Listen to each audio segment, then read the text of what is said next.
যুদ্ধের দামামা পাল্টা প্রস্তাব দিচ্ছে ইরান।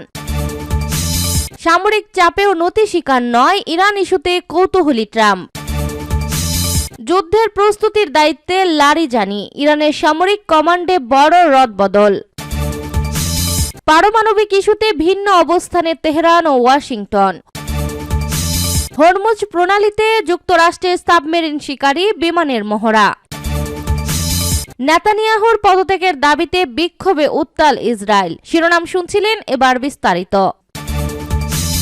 যুদ্ধের দামামা পাল্টা প্রস্তাব দিচ্ছে ইরান। মধ্যপ্রাচ্যে মার্কিন সেনাবাহিনীর ব্যাপক সমাবেশের মুখে ওয়াশিংটনকে পাল্টা পরমাণু প্রস্তাব দেওয়ার প্রস্তুতি নিচ্ছে তেহরান। মার্কিন প্রেসিডেন্ট ডোনাল্ড ট্রাম্প যখন ইরানের উপর সীমিত সামরিক হামলার হুমকি দিয়েছেন, তখন কূটনৈতিক পথেই সংকট সমাধানের ইঙ্গিত দিয়েছেন ইরানের পররাষ্ট্রমন্ত্রী আব্বাস আরাকচি। খবর দ্য গার্ডিয়ানের। জেনেভায় ট্রাম্পের বিশেষ দূত স্টিভ উইটকপ ও জামাতা জেরেড কুশনারের সঙ্গে পরোক্ষ আলোচনার পর আরাকচি জানান, আগামী 2-3 দিনের মধ্যে একটি পাল্টা প্রস্তাবের খসড়া চূড়ান্ত করবে ইরান। তিনি স্পষ্ট করে বলেন, ইরানের পরমাণু কর্মসূচির কোনো সামরিক সমাধান নেই। গত বছর আমাদের বিজ্ঞানীদের হত্যা এবং স্থাপনায় হামলা চালিয়েও এই কর্মসূচি বন্ধ করা যায়নি। এদিকে হোয়াইট হাউসের সাংবাদিকদের প্রশ্নের জবাবে ট্রাম্প বলেন, তেহরানকে চুক্তিতে বাধ্য করতে তিনি সামরিক হামলার কথা ভাবছেন। 10 থেকে 15 দিনের আলটিমেটাম দিয়ে তিনি হুঁশিয়ারি দিয়েছেন, এই সময়ের মধ্যে সমঝোতায় না এলে ভয়াবহ পরিস্থিতির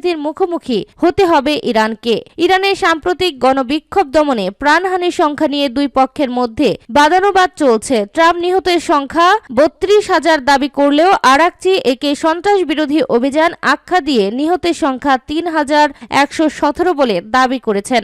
জাতিসংঘ এই ক্রমবর্ধমান উত্তেজনা ও পাল্টাপাল্টি সামরিক প্রস্তুতি নিয়ে গভীর উদ্বেগ প্রকাশ করেছেন। তেহরান বলছে তারা ইউরেনিয়াম সমৃদ্ধকরণ বন্ধ করবে না, তবে কর্মসূচিটি যে শান্তিপূর্ণ থাকবে তার নিশ্চিত করতে তারা আলোচনার টেবিলে থাকতে চায়। সামরিক চাপেও নতি স্বীকার নয় ইরান ইস্যুতে কৌতূহলী ট্রাম্প। মার্কিন রাষ্ট্রদূত স্টিভ উইটকপ বলেছেন, প্রেসিডেন্ট ডোনাল্ড ট্রাম্প ইরানের অবস্থান নিয়ে প্রশ্ন তুলেছেন এবং জানতে চাইছেন যুক্তরাষ্ট্রের সামরিক শক্তি প্রদর্শনের পরও কেন তেহরান আত্মসমর্পণ করেনি। শনিবার ফক্স নিউজে ট্রাম্পের পুত্রবধূ লারা ট্রাম্পের সঙ্গে এক সাক্ষাৎকারে তিনি এই মন্তব্য করেন। উইটকপ জানান, ওয়াশিংটন ইরানের উপর চাপ বাড়াতে অঞ্চলে দুটি বিমানবাহী রণতরী, যুদ্ধ বিমান ও বিভিন্ন অস্ত্র মোতায়েন করেছে।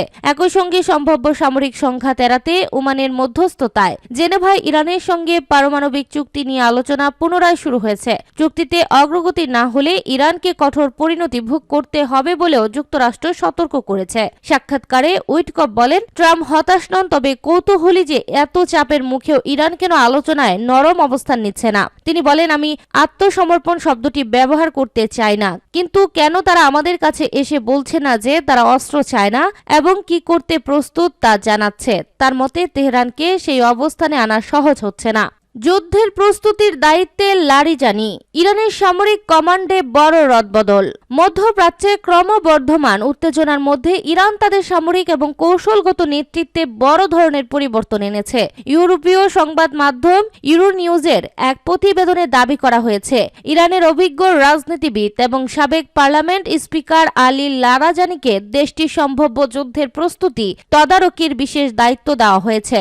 বিভিন্ন সূত্রের বরাত দিয়ে প্রতিবেদনে বলা হয়েছে, সর্বোচ্চ নেতা আয়াতুল্লাহ আলী খামেনির নির্দেশে লারিজানি এখন সুপ্রিম ন্যাশনাল সিকিউরিটি কাউন্সিল এর মাধ্যমে ইরানের প্রতিরক্ষা ও যুদ্ধের কৌশল নির্ধারণের কেন্দ্রীয় ভূমিকা পালন করছেন। 2026 সালের শুরু থেকে ইরান ও যুক্তরাষ্ট্রের মধ্যে সামরিক উত্তেজনা চরম আকার ধারণ করেছে। যুক্তরাষ্ট্রের প্রেসিডেন্ট ডোনাল্ড ট্রাম্পের প্রশাসন ইরানের পারমাণবিক কর্মসূচি এবং অভ্যন্তরীণ বিক্ষোভ দমনের জেরে সামরিক অভিযানের হুমকি দিয়ে আসছে। এর প্রতিক্রিয়ায় ইরান তার কমান্ড চেইনে এই পরিবর্তন আনলো। বলা হয় প্রতিবেদনে, আলী লারাজানিকে একজন বাস্তববাদী ও চতুর রাজনীতিবিদ হিসেবে বিবেচনা করা হয়। বিশ্লেষকদের মতে তাকে এই দায়িত্বে আনার অর্থ হলো ইরান একই সাথে সামরিক প্রস্তুতি এবং পশ্চিমাদের সাথে দর কষাকষির পথ খোলা রাখতে চায়।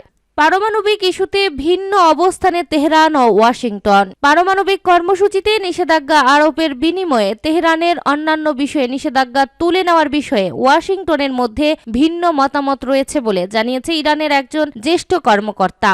রবিবার 22 ফেব্রুয়ারি ওই কর্মকর্তা রয়টার্সকে জানিয়েছে, 2 দফা আলোচনার পরও পারমাণবিক কর্মসূচিতে নিষেধাজ্ঞা আরোপের বিনিময়ে তেহরানের উপর থেকে নিষেধাজ্ঞা তুলে নেওয়ার সুযোগ এবং প্রক্রিয়া নিয়ে ইরান এবং মার্কিন যুক্তরাষ্ট্রের মধ্যে ভিন্ন ভিন্ন মতামত রয়েছে। তিনি আরো বলেন, মার্চের শুরুতে নতুন আলোচনার পরিকল্পনা করা হয়েছে। আলোচনায় তেহরান উচ্চ সমৃদ্ধ ইউরেনিয়াম মজুদের কিছু অংশ রপ্তানি করার কথা গুরুত্বের সাথে বিবেচনা করতে পারে। এতে ইউরেনিয়াম সমৃদ্ধ করার জন্য একটি আঞ্চলিক কনসোর্টিয়ামের বিশুদ্ধতা কমে আসবে। তবে এর বিনিময়ে ইরানকে শান্ত পারমাণবিক সমৃদ্ধিকরণ করার অধিকারকে স্বীকৃতি দিতে হবে। এই কর্মকর্তা জোর দিয়ে বলেন, আলোচনা অব্যাহত রয়েছে এবং একটি অন্তর্বর্তীকালীন চুক্তিতে পৌঁছানোর সম্ভাবনা রয়েছে।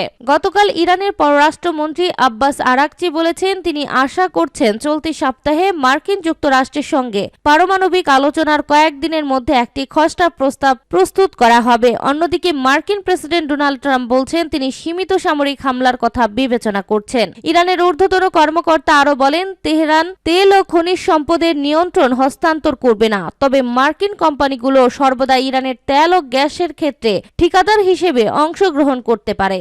হরমুজ প্রণালীতে যুক্তরাষ্ট্রের সাবমেরিন শিকারী বিমানের মহড়া। ইরান ও যুক্তরাষ্ট্রের মধ্যে চলমান উত্তেজনার মধ্যে পারস্য উপসাগরে কৌশলগতভাবে গুরুত্বপূর্ণ হরমুজ প্রণালীতে মার্কিন নৌবাহিনীর একটি অত্যাধুনিক সাবমেরিন শিকারী বিমান চক্কর দিতে দেখা গেছে। সামরিক বিশ্লেষকরা একে পরিস্থিতির একটি নিয়ন্ত্রিত বৃদ্ধি হিসেবে দেখছেন।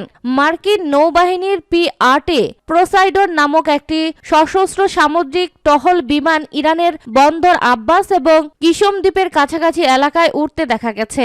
এই বিমানটিকে ফ্লাইং সেন্সর ট্রাক বলা হয়, যা মূলত সাবমেরিন, মাইন এবং ছোট নৌকার ঝাঁক শনাক্ত করতে সক্ষম। বিশ্বের মোট সমুদ্রজাত তেলের প্রায় 20% এই 39 কিলোমিটার প্রশস্ত প্রণালী দিয়ে পরিবাহিত হয়। ফলে এই এলাকায় যে কোনো সামরিক তৎপরতা বিশ্ব অর্থনীতিতে প্রভাব ফেলতে পারে। মার্কিন প্রেসিডেন্ট ডোনাল্ড ট্রাম্প পরমাণু চুক্তি নিয়ে ইরানকে 10 থেকে 15 দিনের যে সময়সীমা বেঁধে দিয়েছেন, তার প্রেক্ষাপটেই এই সামরিক তৎপরতা বৃদ্ধি পেয়েছে। পেন্টাগন একে কোনো উস্কানি নয়, বরং প্রতিরক্ষামূলক সতর্কতা হিসেবে বর্ণনা করেছে। ফ্লাইট রাডার 24-এর তথ্য অনুযায়ী রবিবার ভোরে বাহরাইনের শেখ ইসা বিমান ঘাঁটি থেকে 2টি P-8 বিমান উড্ডয়ন করে ওমান উপসাগর ও হরমুজ প্রণালীতে নজরদারি চালায়। একই সঙ্গে মার্কিন বাহিনী ইউরোপ থেকে মধ্যপ্রাচ্যে যুদ্ধবিমান, প্যাট্রিয়ট মিসাইল ব্যাটারি এবং রিফুয়েলার হস্তান্তর করেছে বলে জানা গেছে। বিশ্লেষকদের মতে, আমেরিকা এই শক্তিশালী নজরদারি বিমানের মাধ্যমে ইরানকে একটি পরিষ্কার বার্তা দিতে চাইছে। যদি ইরান হরমুজ প্রণালী বন্ধ করা বা কোনো সামুদ্রিক হামলা চালানোর চেষ্টা করে, তবে অত্যাধুনিক রাডার এবং সোনার সমৃদ্ধ এই বিমানগুলো তা দ্রুত শনাক্ত করে পাল্টা ব্যবস্থা নিতে সক্ষম হবে। নেতানিয়াহুর পদত্যাগের দাবিতে বিক্ষোভে উত্তাল ইসরায়েল। ইসরায়েলের প্রধানমন্ত্রী বেনিয়ামিন নেতানিয়াহুর পদত্যাগ এবং 2023 সালে 7 অক্টোবরের ঘটনাবলী তদন্তে একটি স্বাধীন তদন্ত কমিটি গঠনের দাবিতে স্থানীয় সময় শনিবার 21 ফেব্রুয়ারি সন্ধ্যায় তেল আবিবে বিক্ষোভ করেছে হাজারো ইসরায়েলি। এই বিক্ষোভকে সরকারের পক্ষ থেকে স্পষ্ট জবাব না পাওয়ায় চলমান জন অসন্তোষের প্রতিফলন বলে মনে করা হচ্ছে।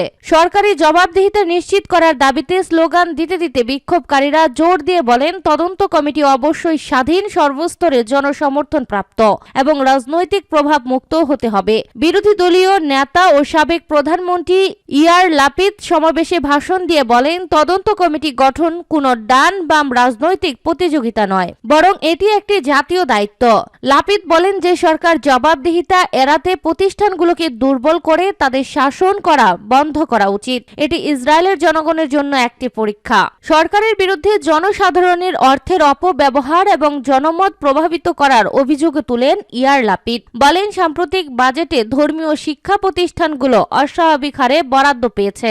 অন্যদিকে যারা রাষ্ট্রের সেবা করছেন এবং কর পরিশোধ করেন, সেই সাধারণ নাগরিকদের প্রয়োজন উপেক্ষিত হচ্ছে বলেও মন্তব্য করেন তিনি। স্বচ্ছতা ও জবাবদিহিতার দাবিতে বিভিন্ন ব্যানার নিয়ে তেল আবিবের প্রধান সড়কগুলোতে শান্তিপূর্ণভাবে মিছিল করেন বিক্ষোভকারীরা। এ সময় সময় আইনশৃঙ্খলা রক্ষায় অতিরিক্ত নিরাপত্তা ব্যবস্থা গ্রহণ এবং সম্ভাব্য সংঘর্ষ এড়াতে সতর্ক অবস্থান নেয় পুলিশ। বলা হচ্ছে এই সমাবেশ নেতানিয়াহু সরকারের উপর বাড়তে থাকা রাজনৈতিক চাপেরই ইঙ্গিত। সাম্প্রতিক বিভিন্ন ঘটনার দায় নির্ধারণ ও নেতৃত্বের ভূমিকা পূর্ণ মূল্যায়নের দাবিতে রাজনৈতিক ও নাগরিক সমাজের পক্ষ থেকে ধারাবাহিক আহ্বান জানানো হচ্ছে, যা ইসরায়েলি সমাজে গভীর প্রভাব ফেলেছে।